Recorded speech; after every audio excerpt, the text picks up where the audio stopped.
change wallpaper on an iPad. Hello everyone, welcome back to our channel, and in this video I'm going to show you how you will be able to change wallpaper on an iPad.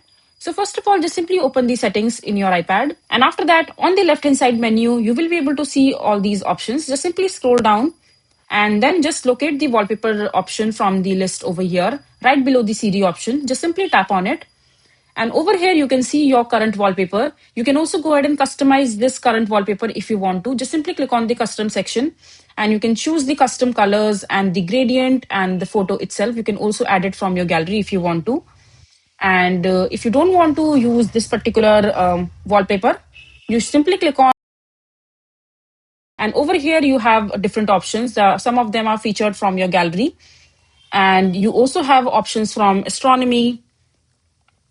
You have different emojis, for example this one, so you can see how this will look on your screen, and if you like it you can click on add and save it as your wallpaper. If you don't like it, just come back and select from these are so many wallpapers that you can choose from. And yeah, this is how you'll be able to change wallpaper on an iPad. I hope you find this video to be helpful.